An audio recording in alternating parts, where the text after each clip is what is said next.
اور اس پر برسا۔ زیادہ باتوں کا وقت نہیں۔ ویرا نے اسے کہا، میں آج تمہارے احسان کا صلہ اور تمہاری محبت کا جواب دینا چاہتی ہوں۔ میں جو کہتی ہوں وہ کرنا، مجھ سے کچھ نہ پوچھنا۔ میں نے بہت گناہ کیے ہیں، تمہارا حمص تباہ ہو چکا ہے، وہاں نہ جانا، وہاں کھنڈر ہوں گے اور تمہیں وہاں اپنے گھر والوں کی ہڈیاں ملیں گی۔ اس نے تبریز کو اس تباہی اور تبریز کو بچانے کی تفصیل سنا کر کہا، تمہیں بالڈون کی فوج سے انتقام لینا ہے۔ آج رات اس طرح پہاڑی علاقے سے نکل جاؤ کہ تمہیں کوئی دیکھ نہ سکے۔ صلاح الدین ایوبی کے پاس جاؤ اور اسے بتاؤ کہ صلیبی فوج تمہارے سر پر بیٹھی ہے اور پرسوں تم پر حملہ کرے گی۔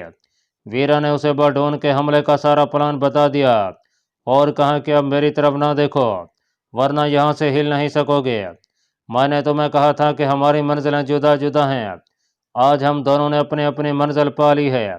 اگر ویرا اسے حمص کی تباہی اور قتل عام کی کہانی نہ سناتی تو تبریز وہاں سے اتنی جلدی نہ چلتا۔ وہ آنکھوں میں آنسو لے کر ویرا سے جدا ہوا۔ شام طریق ہوتے ہی وہ چپکے سے نکلا اور بچتا بچاتا نکل آیا۔ سلطان ایوبی کی فوج کی خیمہ گاہ میں آیا اور کہا کہ وہ سلطان کے پاس جانا چاہتا ہے۔ اسے وہاں پہنچا دیا گیا۔ سلطان ایوبی نے اس کی ساری داستان تحمل سے سنی اور اس سے بالڈون کی فوج اور اس کے پلان کے متعلق پوری اطلاع لی۔ اس نے اسی وقت اپنے سلاروں کو بلایا اور ضروری احکام دیے۔ شاہ بالڈون نے تیسری رات کی آخری پیر سلطان ایوبی کی خیمہ گاہ پر حملہ کیا، مگر وہ صرف خیمے تھے، فوج نہیں تھی۔ اچانک فضا میں فلیتے والے تیروں کے شرارے اڑے اور خیموں پر گرے۔ خیمے جن کے اندر خشک گھاس اور اس پر آتش گیر سیال چھڑکا ہوا تھا مہیب شعلے بن گئے۔ بالڈون نے یہ حالت دیکھی تو اس نے اپنے مزید دستوں کو حملے کے لیے بھیجا۔ ان پر دائیں اور بائیں سے تیروں کی بچھاڑیں پڑیں۔ صبح ہو گئی۔ بالڈون کی اس فوج پر جو وادیوں میں چھپی ہوئی تھی حملہ ہو گیا۔ تب بالڈون کو احساس ہوا کہ اس نے سلطان ایوبی کو بے خبری میں نہیں لیا بلکہ وہ خود سلطان ایوبی کی گھات میں آ گیا ہے۔ بالڈون ایک بلندی پر جا کھڑا ہوا اور اپنی فوج کا حشر دیکھنے لگا۔ عقب سے اس پر تیر آئے مگر وہ اس کے دو محافظوں کو لگے۔ وہ بھاگ کر نیچے اترا تو آگے سے سلطان ایوبی کے سپاہی آ گئے۔ بالڈون ایک تنگ سے راستے سے نکل بھاگا۔ ناظرین، 1179 عیسوی 575 ہجری کے اس معرکے میں بالڈون قیدی ہوتے ہوتے بچا۔ سلطان ایوبی نے رملہ کی شکست کا انتقام لے لیا جس سے اس کی فوج کا حوصلہ بلند اور خود اعتمادی بحال ہو گئی اور ویرا اور تبریز تاریخ کی تاریکیوں میں رپوش ہو گئے۔ یہ بالڈون کی دوسری پسپائی اور پٹائی تھی۔ اس سے پہلے وہ سلطان ایوبی کے بھائی عادل سے ایسی ہی شکست کھا چکا تھا۔ اب سلطان ایوبی نے اسے اٹھنے کے قابل نہیں رہنے دیا تھا، لیکن وہاں وہ اکیلا صلیبی بادشاہ نہیں تھا۔ عالم اسلام میں کئی صلیبی افواج موجود تھیں۔ ان کے حکمران دل سے ایک دوسرے کے خلاف تھے لیکن ان کا دشمن مشترک تھا، اس لیے وہ ایک دوسرے کی مدد کرتے تھے۔ ہر ایک کے دل میں یہی تھا کہ وہ اکیلا زیادہ سے زیادہ علاقوں پر قابض ہو جائے۔ اسی مقصد کے تحت بالڈون نے اکیلے عادل اور اس کے بعد سلطان ایوبی سے جنگیں لڑی تھیں۔ اس کے پاس فوج اور وسائل کی کمی نہیں تھی، اس کا اسلحہ بھی برتر تھا اور اس کے جانور بھی بہتر تھے، لیکن وہ ہار گیا۔ کچھ عرصہ تو اسے بکھری ہوئی فوج اکٹھی کرنے میں لگ گیا۔ اس دوران اسے اطلاع ملی کہ سلطان ایوبی ابن لعون کو بھی شکست دے کر اس کی بادشاہی اور جنگی طاقت کمزور کرایا ہے۔ ابن لعون آرمینی تھا، آرمینی صلیبیوں کے دوست تھے۔ ان کی شکست صلیبیوں کے لیے اچھی خاصی چوٹ تھی۔ اس کے ساتھ ہی اسے اطلاع ملی کہ ابن لعون کی سلطنت تال خالد اور اس کے قلعہ آثار پر حملے میں سلطان ایوبی کی فوج کے ساتھ ملک الصالح کی بھی فوج کے دستے تھے تو وہ بے چین ہو گیا۔ یہ تو اسے اور دوسرے صلیبی حکمرانوں کو پتہ چل چکا تھا کہ سلطان ایوبی نے ملک الصالح کو شکست دے کر اپنا خود مختار امیر بنا لیا ہے، مگر انہیں یہ توقع تھی کہ صالح اس معاہدے پر عمل نہیں کرے گا۔ یہ صالح کی خصلت تھی، وہ بظاہر سلطان ایوبی کے تابع ہو گیا تھا مگر اس نے صلیبیوں کے ساتھ مراسم نہیں توڑے تھے۔ اب بالڈون کو پتہ چلا کہ صالح نے سلطان ایوبی کو فوج دی تھی تو وہ یروشلم چلا گیا جہاں صلیبی بادشاہوں کا ہیڈ کوارٹر بن گیا تھا۔ دوسرا ہیڈ کوارٹر اقرا تھا۔ کیا آپ کو معلوم ہے کہ مسلمان پھر متحد ہو رہے ہیں؟ بالڈون نے صلیبی حکمرانوں اور جرنیلوں کی کانفرنس میں کہا۔ ملک الصالح کو آپ لوگ اپنا اتحادی سمجھتے رہے اور اس نے اپنی فوج صلاح الدین ایوبی کو دے دی تھی۔ ابن لعون کی شکست ہماری شکست ہے، فلیپ اگسٹس نے کہا۔